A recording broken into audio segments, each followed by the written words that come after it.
മലയാള മണ്ണിന്റെ സമരചരിത്രങ്ങളിലെ ചുവന്ന നക്ഷത്രം VS അച്യുതാനന്ദൻ ഇനി ജ്വലിക്കുന്ന ഓർമ്മ മാത്രം.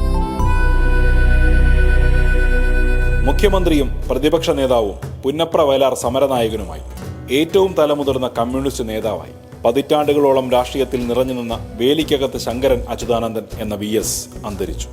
102-ാം വയസ്സിലായിരുന്നു പോരാട്ടങ്ങൾ രാഗിമിനിക്കിയ ആ ജീവിതത്തിന് തിരശീല വീണത്.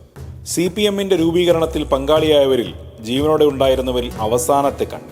2006 മുതൽ 2011 വരെ മുഖ്യമന്ത്രിയായിരുന്ന VS 15 വർഷം പ്രതിപക്ഷ നേതാവായിരുന്നു.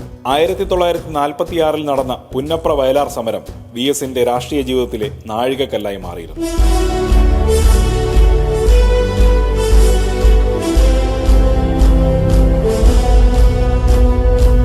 ആലപ്പുഴ ജില്ലയിലെ പുന്നപ്രയിൽ 1923 ഒക്ടോബർ 20-ന് ശങ്കരന്റെയും അക്കമ്മയുടെയും മകനായിട്ടായിരുന്നു ജനനം. 1940-ലാണ് കമ്മ്യൂണിസ്റ്റ് പാർട്ടിയിൽ അംഗമാകുന്നത്. PK കൃഷ്ണപിള്ളയാണ് VS-ന്റെ രാഷ്ട്രീയ ഗുരു. ഒടുവിൽ ഒരു നൂറ്റാണ്ടിനപ്പുറം നീണ്ട ആ വിപ്ലവ സൂര്യൻ അസ്തമിച്ചിരിക്കുകയാണ്.